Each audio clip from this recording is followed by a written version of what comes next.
Two dogs, both blocky, both muscular, both banned in at least a dozen countries, and both wildly misunderstood by the same people who are most afraid of them.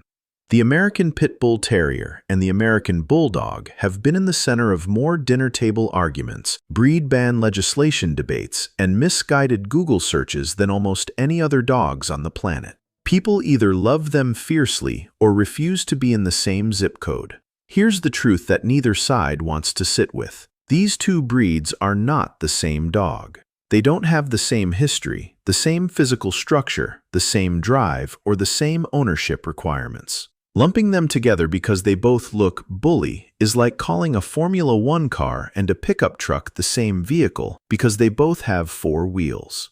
We're going to break down actual strength, not just bite force numbers that people throw around like they mean something by themselves, but real-world power, drive, temperament, and what it actually looks like to live with each one. And the breed that surprises most people? We're saving that for the end. Stick around. This one's going to be worth it. Before you can understand what either of these dogs is capable of, you need to understand what humans spent generations breeding them to do. Because a dog's history isn't trivia, it's still running in their blood today, whether you like it or not. The American Pit Bull Terrier traces back to 19th century England. Bull-and-Terrier crosses, bulldogs bred with working terriers, were developed specifically for bull baiting and later dog fighting. When those practices were outlawed and immigrants brought these dogs to America, the breed evolved. They became farm dogs, catch dogs, family companions, and working animals. The grit and gameness that was bred into them for the pit didn't disappear, it just redirected. The American Bulldog has a different story. Descended from the Old English Bulldog, before centuries of selective breeding turned that line into the flat-faced, barely mobile version we know today. The American Bulldog came to the American South as a working farm dog, hog-catching, livestock guarding, protection work. These dogs were bred for explosive burst strength, the ability to catch and hold animals far larger than themselves, and a stubborn, thick determination that made them effective in situations that would break a lesser dog. Here's what matters. The Pit Bull was built for sustained, athletic, high-drive engagement. The American Bulldog was built for raw, explosive power in short, intense bursts. Different tools, different jobs, completely different energy signatures. Let's kill the bite force myth right now. You'll see numbers like 2,000 pounds per square inch bite force attached to bully breeds in viral posts and YouTube thumbnails. Those numbers are not real. They are not from peer-reviewed studies. They are internet fiction that spread because it sounds terrifying and gets clicks. What we actually know: the average domestic dog bites at roughly 150 to 300 pounds per square inch, depending on size and build. Larger, more muscular breeds can push higher. Both the Pit Bull and the American Bulldog sit meaningfully above average, but neither is breaking world records. The American Pit Bull Terrier weighs between 30 to 65 pounds and is almost entirely composed of lean, fast-twitch muscle. Think of them as the middleweight boxer of the dog world. They're not the biggest thing in the room. They're the most relentlessly athletic. Their jaw structure is wide and strong, and their grip strength combined with their refusal to disengage, that gameness bred into them for generations, is what makes them genuinely powerful. It's not raw size. It's commitment.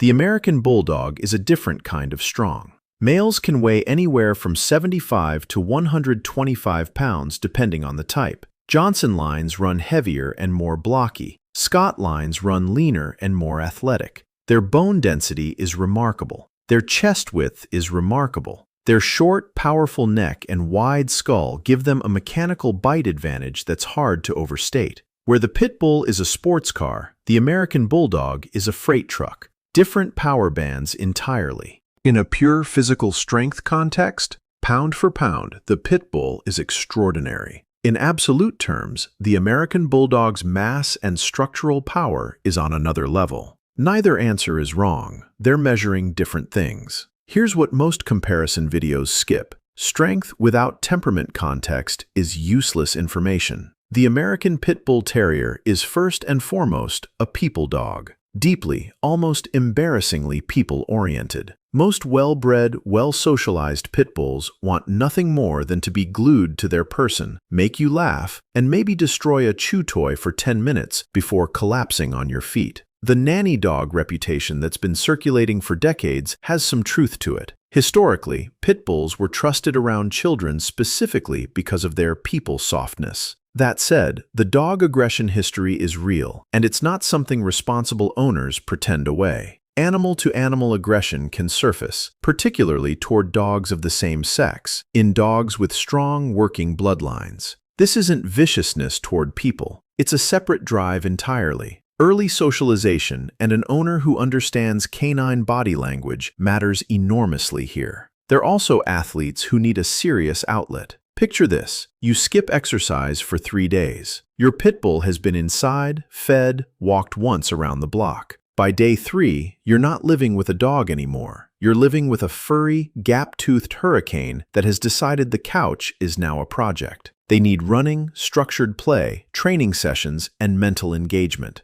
Daily. This isn't optional. The American Bulldog's temperament is a different equation. They are confident, territorial, and deeply loyal to their family in a way that leans protective rather than purely affectionate. They're not as frantically people-attached as a pit bull. They observe, they assess, they decide who belongs in their space, and they remember. With family, especially children they've grown up with, American Bulldogs can be patient and surprisingly gentle for a dog their size. But their protectiveness is genuine, not theatrical. A poorly socialized American Bulldog who hasn't learned to distinguish between a real threat and a neighbor waving hello is not a comfortable situation for anyone involved. Socialization starting at 8 weeks isn't a suggestion, it's mandatory. Their stubbornness is also worth addressing honestly. The American Bulldog was bred to hold a hog against its will, bred to not let go when something big is trying to get away. That same characteristic in a pet dog means that when an American Bulldog decides they don't want to do something, recall, drop it, stop pulling, you are going to feel that decision in your lower back.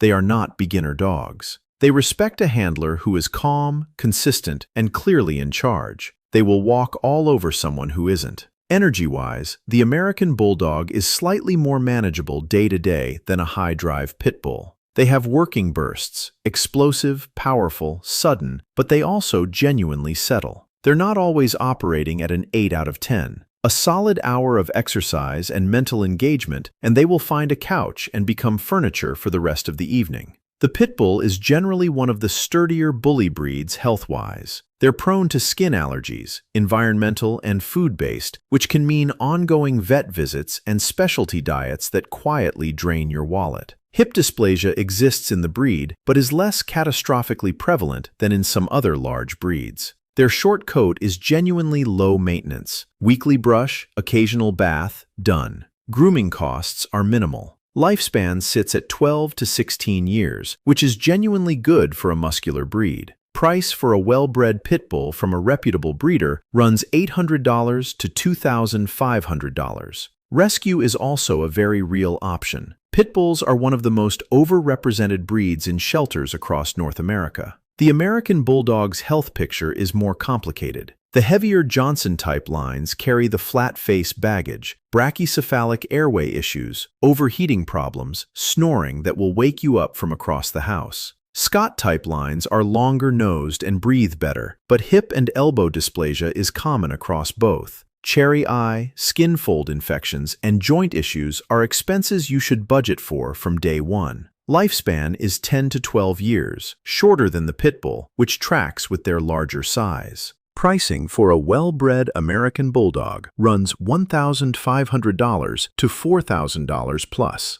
Good breeders health test their lines. If the breeder you're talking to can't tell you the hip scores of both parents, walk away. Both breeds face breed-specific legislation in various cities and countries. Before you bring either dog home, check your local laws, your rental agreement, and your homeowner's insurance. Seriously. Finding out your insurance drops you after the fact is a very expensive lesson. So, where does this actually land? If you want a dog that's all in on you, emotionally, physically, enthusiastically, a dog that will run with you, train with you, and then melt into your couch like a 60-pound heated blanket, the Pit Bull is your dog. They're athletic, people-obsessed, and more manageable in terms of size for most living situations. The responsibility that comes with them is real, but so is the reward. If you want a dog with serious physical presence, genuine protective instinct, and the kind of calm confidence that only comes from a dog that genuinely doesn't feel the need to prove anything, the American Bulldog earns that reputation honestly. They're not for everyone. They require experience, space, and an owner who leads with clarity. But for the right person, they are an extraordinary animal. Now, I want to hear from you. Are you a Pit Bull person or an American Bulldog person? Or do you own one and want to tell me how wrong or right this breakdown is? Drop it in the comments. I read every single one, and I genuinely want to know which side of this debate you're on.